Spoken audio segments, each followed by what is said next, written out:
Well, welcome to another episode in Season 5 of Planet Possible. We're delighted that you're joining us to hear evidence-led discussion on the topics that are critical to the way that we manage our water and our environment. A huge thanks to our new season sponsor, Accordion, and you'll hear a little bit more about Accordion later. And we're really grateful as ever for their support in bringing the pod to you. If you're new to Planet Possible, I'm Niki Roach, and I'm a passionate advocate for all things water and environment. And I'm also a fellow of the Chartered Institution of Water and Environmental Management, or CIWEM. And our members in over 90 countries are professionals with both a breadth and depth of expertise in the topics that are really shaping the future of our planet. And we'll be joined by many members of CIWEM across this season. So let's get today's episode started, and we're exploring a topic that has tended to polarise opinion: plastic grass. You might already have a view on whether it's a helpful way of bringing some greenery to a tricky space or that it should be banned entirely. Either way, we're going to explore in this episode some of the science and evidence behind its use, think about why it's proving so popular, and explore some great alternatives for people to think about. And to help me navigate the evidence and emotion surrounding plastic grass, I'm joined by a fantastic co-host, an environmental social scientist with research expertise in horticulture, agriculture and food system resilience, who's currently undertaking a fellowship at the Royal Horticultural Society, the RHS, focusing on developing a tool for domestic gardeners to measure the positive and negative environmental impacts of their garden management practices. Dr. Chloe Sutcliffe. So welcome to Planet Possible, Chloe. Thank you very much, Niki. It's lovely to have you here, and I'm really looking forward to exploring this topic with you. So let's get started by understanding, what is the RHS's view on plastic grass? So the RHS has got a plastics policy, which is aiming to reduce plastic use across the organisation as much as possible. So we're aiming to have no single-use plastic, aiming for circular plastic use where plastic use is impossible to avoid. The RHS is obviously mad about plants, and we really strongly endorse the use of real plants over plastic ones because of the environmental and wellbeing benefits that we can get, we humans and also other animals can get when we use real plants. These are things like, plants provide our oxygen, they cool the environment, so they reduce urban heat island effects, they provide habitat for wildlife, they cycle carbon, there is no waste when we use real plants because everything is cycled back into the soil. They reduce the risk of flooding, and they're also really great for helping us to feel better. So they reduce our stress levels and our anxiety levels too. So when we use plastic plants or plastic grass in place of real grass, we are basically missing out on the opportunity to benefit from all of the things that real plants provide. In addition to that, we're becoming increasingly aware of the polluting effects of plastic in our environment, so things like microplastics. So we have a policy at the shows. Since 2018, we haven't allowed any retailers of plastic grass to be present at any of our shows. And from 2021, we started to ban the use of any plastic grass in any of the exhibited displays at the RHS shows as well. Right, so that's pretty clear. It's a not for us. Thank you very much. I am really interested to hear some of your reflections as we move through the pod, really on I guess alternatives, as well as kind of why people are choosing to use it, because there are some really valid reasons. It's trying to understand and get under the skin of that. But before we do that, let's hear some of the kind of scientific research surrounding plastic grass. And we're joined by Professor Ross Cameron, who is Professor of Environmental Horticulture at the University of Sheffield, with a really strong interest in the beneficial effects of green spaces and plants. So let's listen to the interview. Welcome to Planet Possible, Ross. It's wonderful to have you with us. Hi, Niki. Nice to be here. So let's get started. You published a paper suggesting, and I'm going to quote your paper back to you, that radical changes in policy and practice are required if local authorities are to deal effectively with the impacts of climate change and biodiversity loss at the city level. And in effect, we need to see gardens in a new light. Tell me what some of those radical changes are that you're proposing. Well, as you allude to, the rationale behind the paper is because the world around the garden is changing. So the garden has to kind of fit and match with that. And that comes back to the way we look at our cities. So this is about the future. This isn't about going back to the past and what gardens should be and have been. This is about what we think we need for the future. And that's because there's pressure on the environment, there's pressure on our cities. So the radical changes are that basically gardens, which can account to about, a third or even more of that of a city space, need to provide services to that city. And that means capturing the rainwater, holding it, moving it slowly, acting as a green filter, a sponge system, as it were, as our rainfall gets more extreme. And at the same time, keeping the city cool. So there's big functional elements we think that the private green space needs to help supplement the public green space. So it's about seeing the garden in that new light, that it's not just about our own little fiefdoms. This is an area that will become vital if our cities have to remain sustainable and functional in the future. And specifically, what kind of things are you proposing needs to happen in spaces that at the moment, if you're lucky enough to have a garden, it very much feels like an extension of your home often, doesn't it? It's your own private space. So what kind of things are you suggesting needs to change? Well, I think it is through voluntary processes rather than the state taking control of our private space. But I think it is up for debate about how that land is used. And these were historically just patches of space between houses because people needed space, and they were kind of seen as a bit of a luxury when there wasn't a pressure on land. But as we densify our cities, then it becomes more of a political battlefield about how much space there are between individual properties. And I guess the paper's making the statement that we still need those spaces because the rain has to go somewhere and our cities have to cool through other mechanisms. And hopefully you've got things like biodiversity being part of quality of urban life, as well as the recreational aspects and even well-being aspects that these spaces provide. It's about becoming more of a political battlefield about how we use that space. And if it is useful for these environmental and social benefits, do we start thinking about how we protect it? Does it need to be a matter of what's in there? And I think what the paper is really calling for is that our garden space, to optimise its benefits, needs to be full of plants. And we've got to get away from this idea that we just use it as concrete or covered over with other materials. It is part of the natural world in some ways, so should we not try and reflect that more? We called this podcast Plastic Grass for a reason. It's a polarising issue. What kind of changes more generally are you seeing in the way that our outdoor domestic spaces, our gardens, are being used? Yeah, well, I think it's driven by a number of factors, necessity being one. So since about the 1980s, we know that car ownership has gone up and street space has gone down. So the first thing that kind of happened really was concreting over a front garden space as a parking lot. And I think that still has to be accommodated in some way, but it doesn't need to be wall-to-wall concrete. So we can think a little bit more imaginatively about a more biodiverse, more plant-based front driveway in effect. And that would be good for things like water capture and movement. We've also seen a bit of land grab in terms of infill, so big gardens, lost space to bungalows and other development. Again, to some extent, that's kind of needed from the housing pressure. But we can be more imaginative about how we retain green elements around that. And it goes back to this point about the world changing. So if our climate heats, then so does the city, and the urban heat islands become more exacerbated. And they have direct effect on just everyday health, but also things like fatality rates. If we cover everything in concrete, we'll get a hotter environment, and that means more elderly people dying earlier than they need to. Tell me a little bit more about, I guess, the impact of some of those changes that we're seeing in our gardens. Just completely covering things is one end of the spectrum, and the paper talks about grey gardens and green gardens, but there's well managed green gardens and there's less environmentally sensitive green gardens. And I guess we want to sort of think about what we're doing in our recreational space a little bit more nuanced than we maybe have in the past. What we do in our own small space does actually accumulate and have a bigger effect. So we are losing habitat if we concrete it over, but we're also using a lot of resources. Even if we have a planted garden and we're spending a lot of time mowing the lawn, weeding, adding fertiliser, adding pesticides, etc., that has its own environmental impact. So things like plant fertiliser, the soluble ones, do end up in watercourses, do end up eutrophying local rivers and local lakes and things.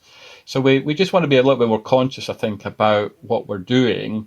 And that doesn't say it has to be one thing or another, but just be aware of it. Even at a small scale, these things build up, and just recognise that fact. So as much as anything else, it's about education and making people aware of the amount of energy we use. Again, if it's green energy, it's not a problem. If we're still getting the old petrol mower out, then it has an impact.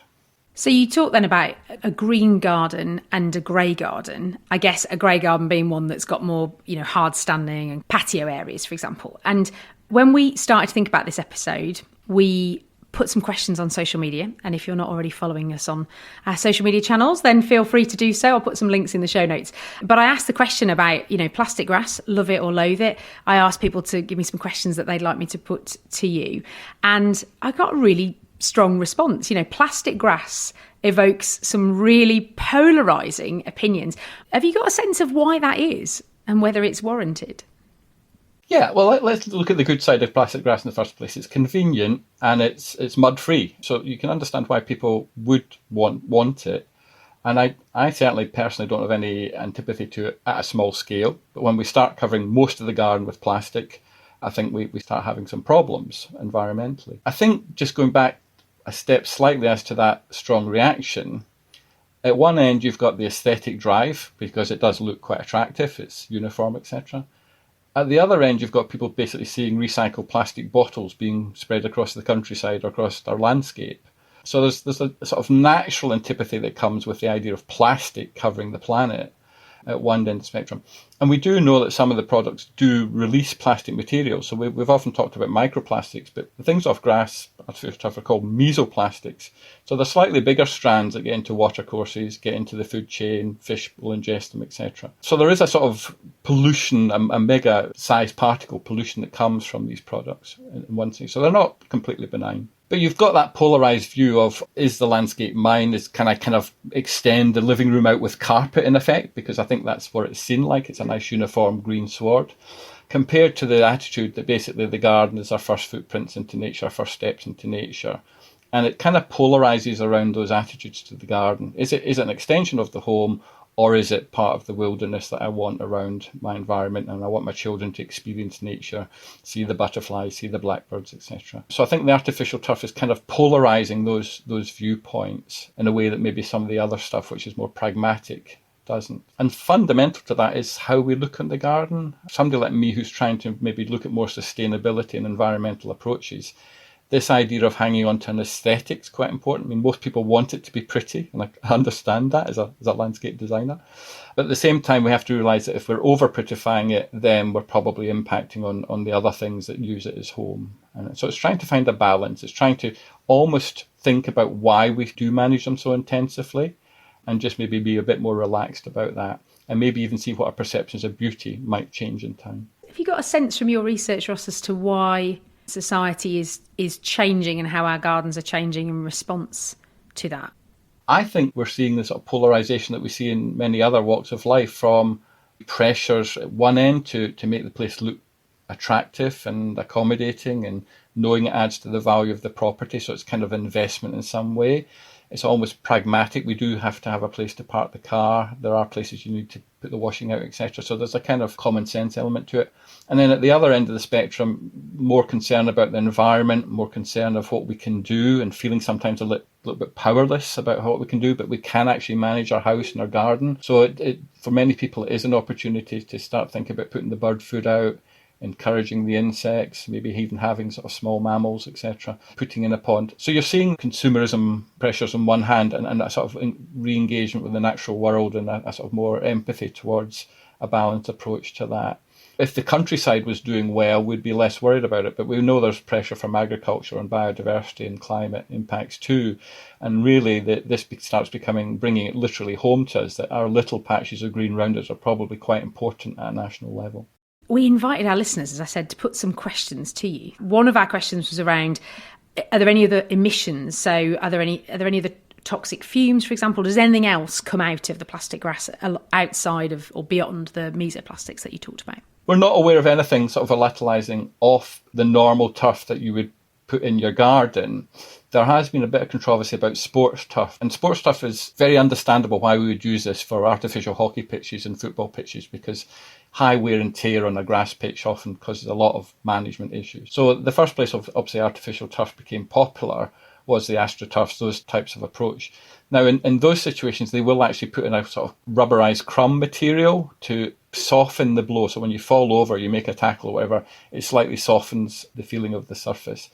But that itself has been a bit controversial because they're often used from recycled tyres. And we think tyres have brought in some polycarbonate type materials and heavy metals and things from just being in the urban environment. So there's been a little bit of controversy, particularly in the States, about that black sort of carbonised approach.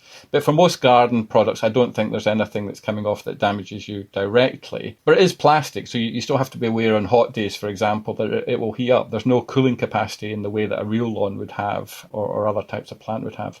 So again, there's instances of pets having sore paws and burn injuries sort of associated with lying out on a hot plastic grass. Yes, somebody even suggested on social media that if we made it a different colour, it might not get as hot. That's fascinating because it's a bit like blue peas, isn't it? Or, changing the colour of something really familiar, and how much of the green is the thing that's really important to us. So there was a question around the actual biodiversity impact on our gardens and more widely. Have we got is there any evidence or research out there to tell us as we see this kind of rise in the use of it? Yeah, I mean, I think a lot of it's common sense. If you ever lift up these materials, you'll find the soil's pretty dead underneath it, and it kind of loses that crumb structure, it loses the porosity, because you won't have worm activity, you don't have the springtails, etc. All these things that kind of glue the soil and make it a dynamic living environment. But the fact that you're breaking that sort of soil atmosphere continuum also has its implications. So Spain, for example, they did bring in artificial turf into park systems because they were worried about water consumption.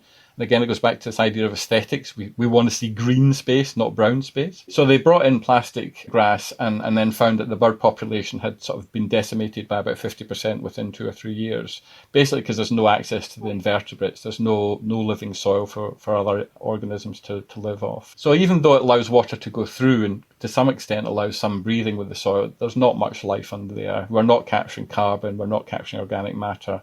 So it becomes a dead zone. Does it allow water to infiltrate into the soil? This again, probably turning the question slightly back to front, is about what's the advantage of plants compared to it. So it doesn't stop water infiltrating into the soil, but if you've lost that crumb structure, if there's no root systems there, then basically you just end up with a very heavy, wet mud underneath it. I mean, it will have sand and other substrates there, but drainage isn't great. It's not stopping the water going away, but it's sitting there at the sub levels. If you had a real lawn, of course, that would be evapotranspiring a lot of that water back to the atmosphere. You would have root growth.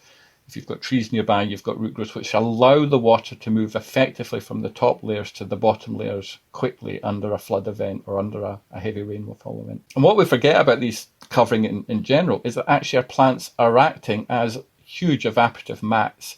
Almost the better value of a tree is its ability to put water back into the atmosphere after a heavy rain, because that dries out the soil, and it's the soil that actually holds the moisture. So if our soil is saturated and not evapotranspiring back, the next time it rains, it just covers the surfaces and is in our front door before we know it. But if we have the trees there, then they're drying the soil out between one storm event and the next. So it's about both physical drainage, but also evapotranspiration. And again, it's not to put the boot into plastic grasp or such, but actually promote the value of real plants and the services they're providing around the household. So your research is around how plants are influencing human psychological and physical health. Tell us a little bit more about what you're finding, really, and whether there's a link to artificial environments, I guess, within that. There's about 7 or 8 different reasons why we think green space is good for mental health and well-being in general. And one of the latest ones is actually not so much psychological, but sort of physical stroke biochemical. Over the last 20 years or so, we've realised that plants produce chemicals that actually directly we breathe in and engage with us. So that whole forest bathing term that you may have come across actually relates to small organic compounds that plants produce. We would call them aromatics, so aromatherapy, all that sort of thing. The body absorbs those, and we think some of them have anti-cancer properties and also have ability to regulate things like noradrenaline, adrenaline levels. So having natural features around you seems to give off certain beneficial chemicals. I feel like maybe my little plant needs to be bigger, Ross, is what I feel like. Based on that, I'm going to bring it alongside me. Okay, I mean, that's fascinating. Apologies, keep going. Yeah, and so the other thing which is allied to plants is what's called the microbiome. So that's all the microbial richness, the microbe soup, as it were, microorganisms that occur in nature on the surface of plants, but particularly near the soil and in the soil. And again, the latest research suggests that we ingest some of these, we breathe them in, and they help colonise our gut, colonise the lining of the gut. And just the way that you would have sort of superfoods, beneficial foods, there's probably super beneficial microbes out in the natural environment that we're kind of reliant on. And I think this kind of kicks home when we realise that actually only 43% of the cells in our body are human, the rest are microbial. So we're a walking symbiont of different organisms. We're not just Homo sapiens.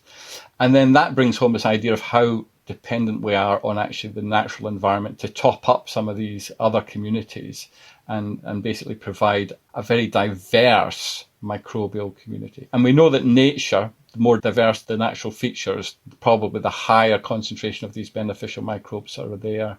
And that has two processes. Again, one, it actually kicks in the immune system to learn what's good and bad in terms of microbial interactions. And so you basically build up your immunity to certain diseases and certain pathogens by that healthy environment. And secondly, we think the microbes are very important in regulating hormonal levels. And it's the hormonal levels that depend on your mood and your subsequent mental health. So there's chemicals coming off this microbial soup we think affect the brain directly.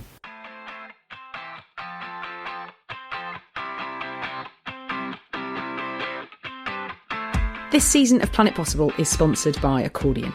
Accordion lets you choose the duration of any piece of video or audio content. Using Accordion, you can change the length of a podcast, keynote speech, training video, or anything else via a slider bar, keeping the essential information you need and losing the detail you don't. Think about how much time that could give back to you, your staff, customers, or audience. Give it a try at accordion.live, and remember, you can listen to every episode of Planet Possible at accordion.live/Planet Possible.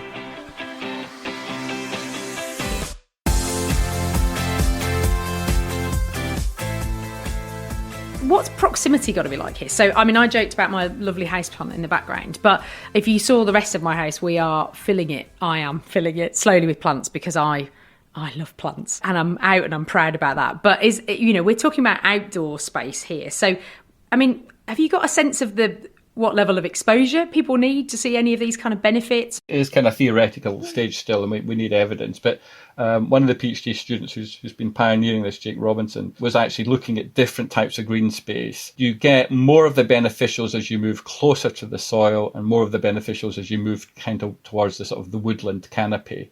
So there's a kind of plume of beneficials that kind of goes across the ground and up through the vegetation. But we don't know about typical, exposure levels or how much of that you actually get in and, colonizes your gut, for example. So it's very pioneering.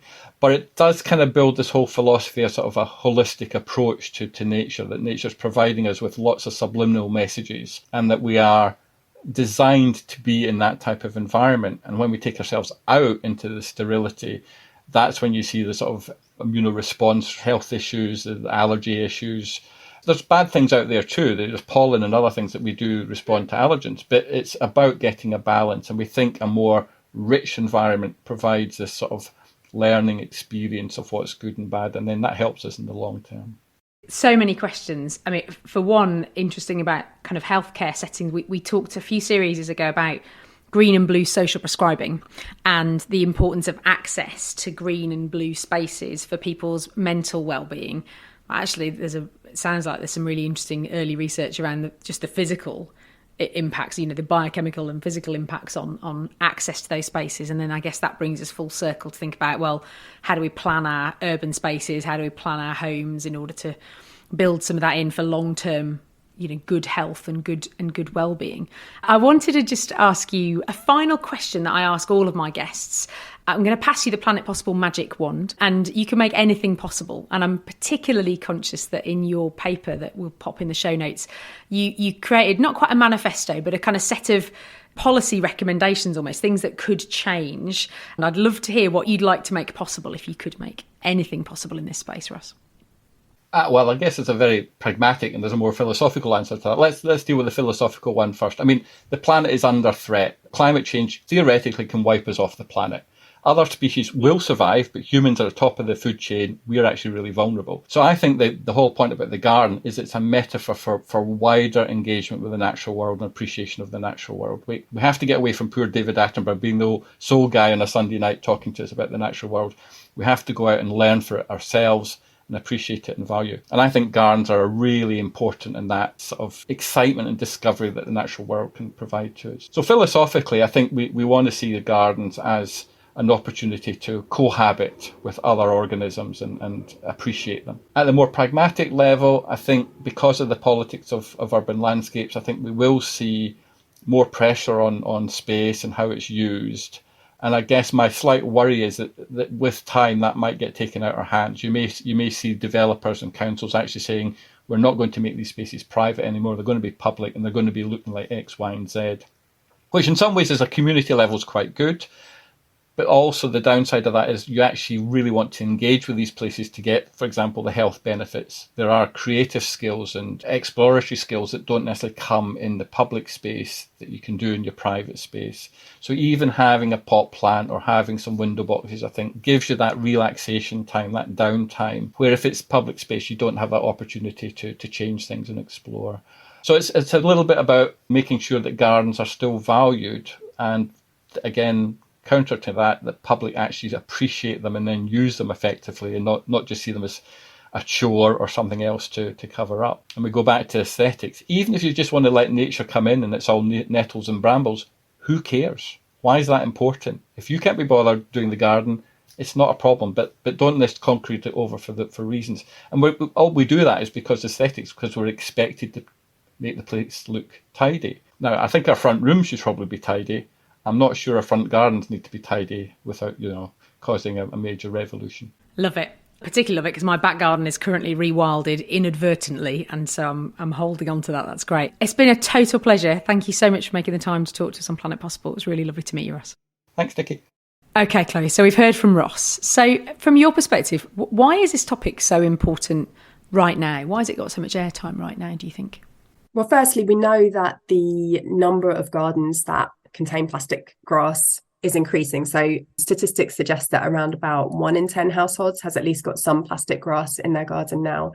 But that is at the same time as we're becoming increasingly aware of the environmental services that gardens provide us with, especially in an urban environment. Gardens are making our living conditions much more comfortable for us. There's also a kind of increasing understanding that the personal choices that we make around how we manage our garden don't just affect us alone. We're actually also affecting our neighbours and people in the local environment, as well as wildlife and things like that. And I think at the moment, there's obviously a great deal of anxiety and concern about the environmental crises that we are collectively facing. That also goes against a great deal of anxiety and concern about kind of people's loss of freedom and people's loss of capacity to be individuals. And I think your home and your garden are the kind of pinnacle of your self-expression that you can have as an individual. And so the idea that we have to in some way curtail that for environmental reasons is obviously something that people probably want to push back against as well. So it's definitely a topical moment for plastic lawns and I guess many other lifestyle decisions that we're currently making as well.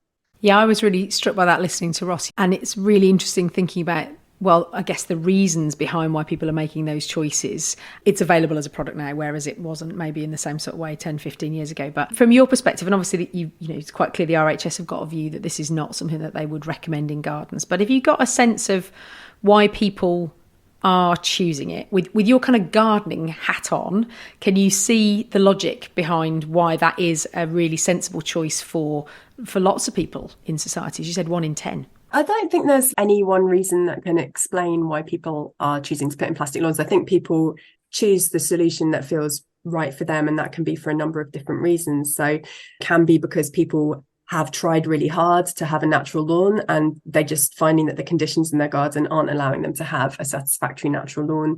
It can be because they need something that's much, much more hard wearing, and having a natural lawn in their garden isn't cutting it. So if you have energetic children running around your garden throughout all seasons, that's definitely a driver. But also I think that people sometimes have surfaces where they can't have a successful lawn because it's previously developed land. They might be trying to lay a lawn over previous hard surfaces, and they do want to have something green there, and they do want to have something that reminds them of real grass and of nature. We actually ran a survey at the end of 2022, which asked people about whether or not they had plastic grass in their gardens. And we could see from that the number of people who have plastic grass in their gardens, it's a lot higher proportion if people have courtyards, patio gardens, or they have balconies. So quite often it's a situation where maybe you can't have a real garden, but you want that real garden. And then the other higher numbers were amongst people with children and also amongst younger people who probably have less time to spend gardening, who have a smaller space and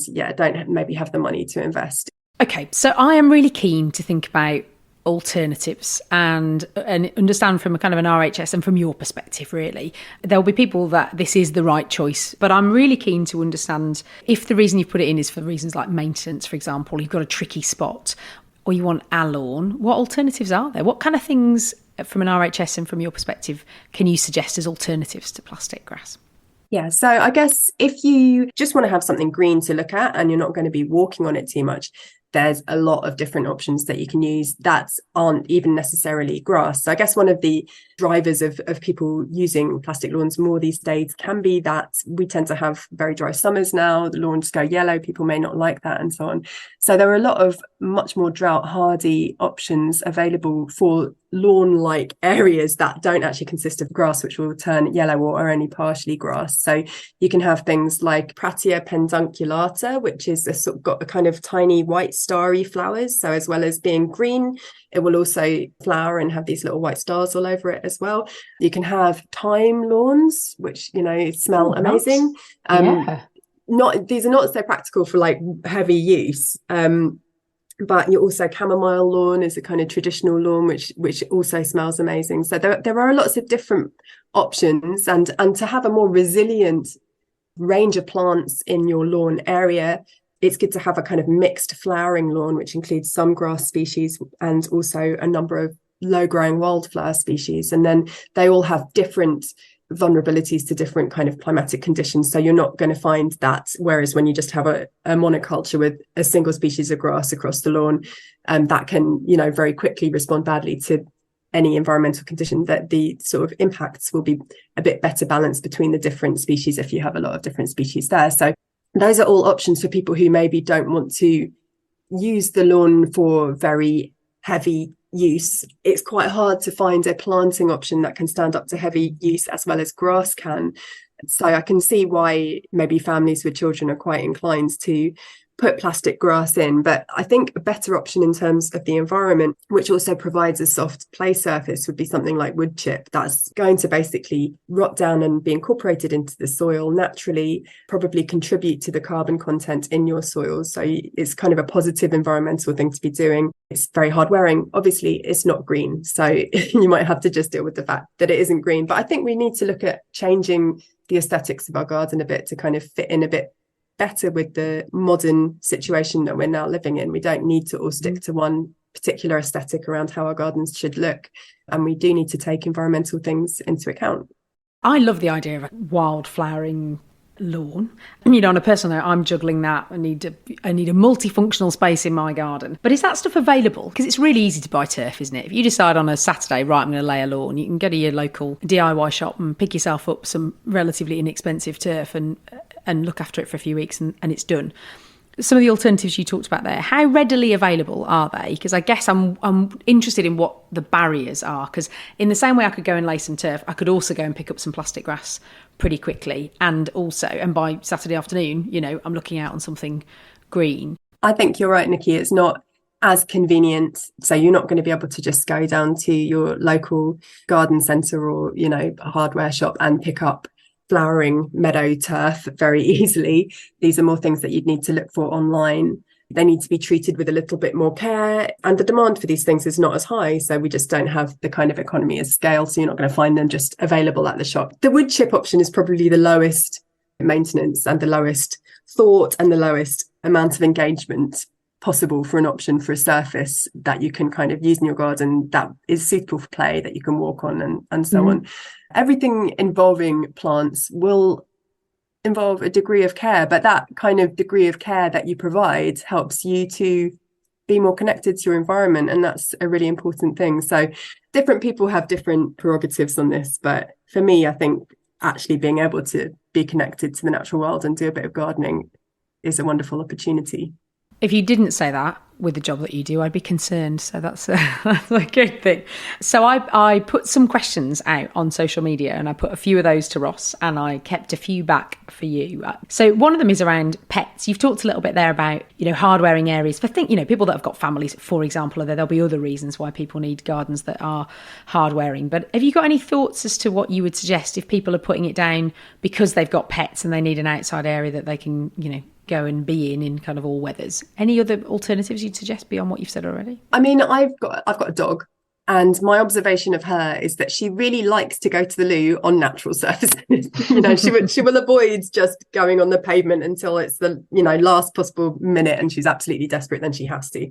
But yeah, she'd always much rather go to the loo under a tree or on some grass, or somewhere where it's kind of going to, I guess, drain away. I think the advantage of having natural surfaces for pets is that there's constant natural cycling happening at the surface. So these basically, they're like the most amazing self-cleaning surfaces. Like a lawn, it will grow fresh grass. The microorganisms in the soil will break down dangerous pathogens that wind up on the soil surface.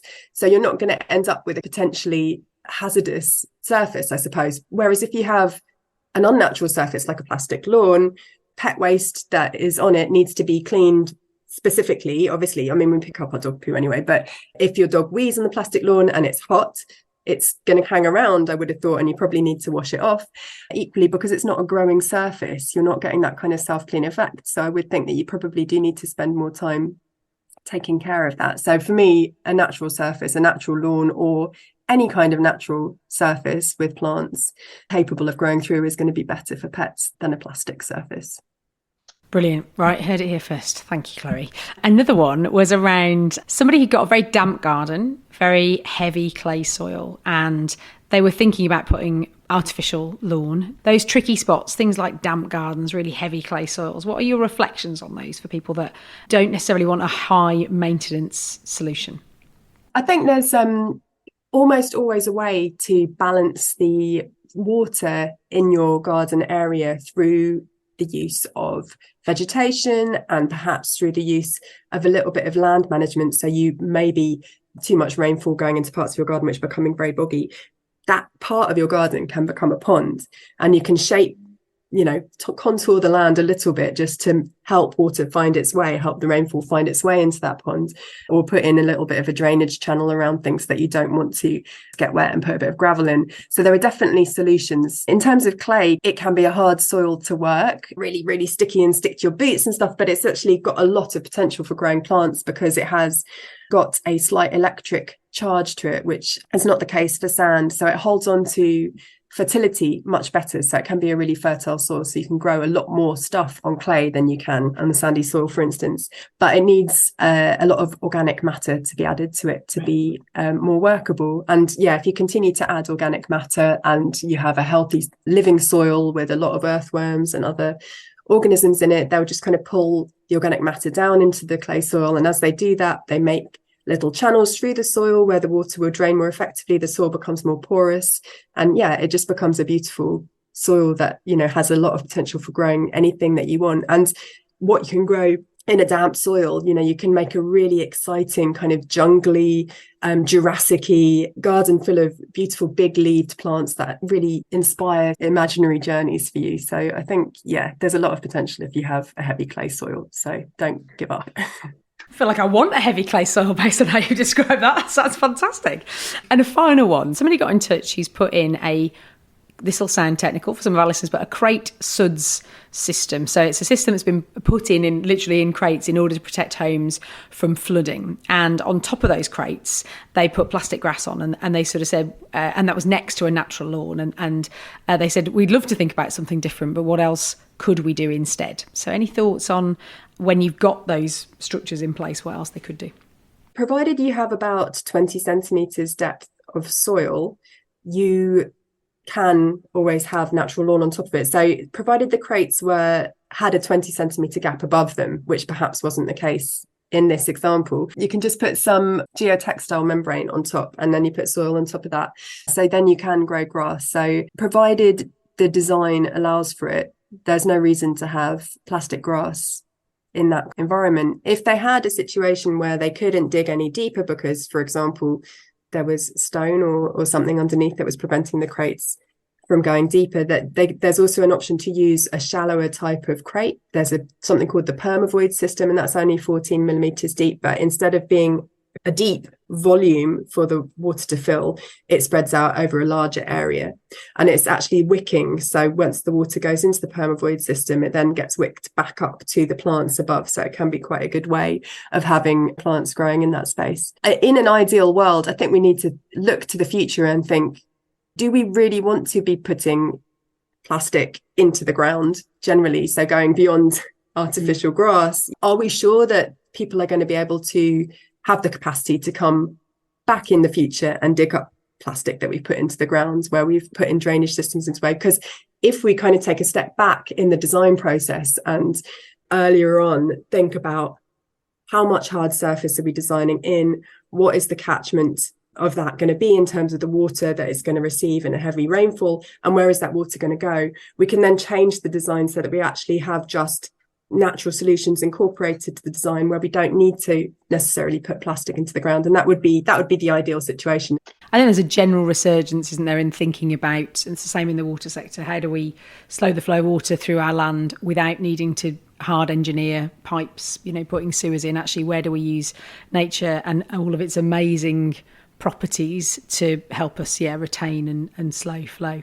We've talked a little bit, and Ross talked about feeling connected to place, a sense of place, and that gardens have a really important role to play there. And that might be partly what's driving the reason people are putting things like artificial lawns into those spaces, because they want to control that environment and feel connected to that place. So what needs to be done, or what already is in place, I guess, to help support us feel more connected to our communities and places, do you think, Chloe, from your perspective?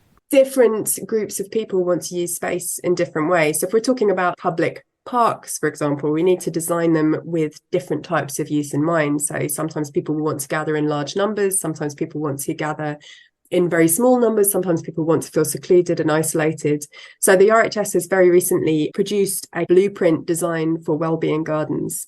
The focus of that is that, there are various different characteristics which are highlighted within that design, including things like a diverse range of plants, bright colours and also muted colours, the presence of water and so on. But the kind of foundational things within this design are to do with social sustainability and environmental sustainability. So we need to think about how our spaces meet social and community needs and also are environmentally sustainable. Ultimately, we're not going to have social well-being without environmental sustainability, and we won't have environmental sustainability without social well-being either. So begin to design spaces that meet both of those needs, or prioritize both of those things at the forefront. There's a lot of research, for example, that shows that people benefit hugely in terms of their well-being from being more connected to nature, and also that people are much more likely to behave in a pro-environmental, more sustainable way when they're connected to nature. There are different ways in which people can be encouraged to connect with nature in their local environments. It's not just a case of putting the green space there and people will just naturally go and connect with it. There's a research group at the University of Derby who did some research on this that showed that there are a number of different ways that people can increase their chances of becoming more connected with nature. And those include things like providing meaning. So providing people with the opportunity to interpret things through art within natural spaces, and then also providing people with the opportunity to give care. That's a really important aspect of creating that connection to nature. So allowing people to be engaged in caring for natural spaces, in caring for nature and caring for wildlife. Those things are all really important. So when we design public parks of the future, I hope that we'll be thinking about those social aspects as well as, how they behave environmentally and provide us with all of the great environmental services we talked about. But how can people actually be encouraged to take an engaged and involved level of responsibility in helping to co-manage those spaces as well as local communities? I'm definitely hearing from both yourself and Ross a really big theme of supercharging really the connection between people and the environment. And actually artificial grass is really a byproduct of sometimes, not always, but sometimes that connection just diminishing a little bit. So I'm going to ask you a final question, and I ask all of my guests this. So we have a Planet Possible magic wand. I'm going to pass it over to you. You can wave it and make anything possible in this space. What would that be, Chloe? I'd use my wand to affect visibility. Science shows us now that we are connected to everything on Earth through our behaviours, through just breathing, through eating, through, everything that we do. But many of those connections are invisible to us, and particularly with the extremely long commodity chains in the developed world, we have no idea what's happening at the other end of those commodity chains. So I guess if I had a magic wand, somehow I would, for a short period of time, just make those connections visible so that people could really see how they are connected to the natural world. And hopefully that would encourage everybody to take better care of nature. I think in 5 seasons of this podcast, that is my favourite answer anyone has ever given me to that question. What an extraordinary, what a very busy world it would look like, but what an extraordinary thing to be able to see physically how connected we are to even our food system for a moment or two. Fascinating. Love that. Well, great place to finish, Chloe. Thank you. Time always flies by on these. It's done it again. But thank you so much for joining us. I hope you found the conversation insightful. I hope it's given you something to think about in your world. You can subscribe to Planet Possible on your usual podcast player to make sure that you never miss an episode.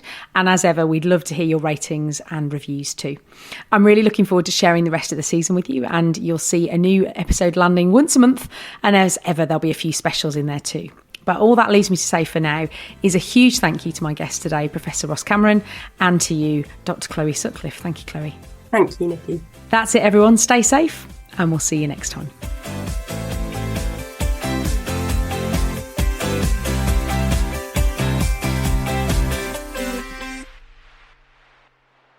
Planet Possible is produced by Bwlb. Bwlb. Bwlb. The best ideas, the strongest content.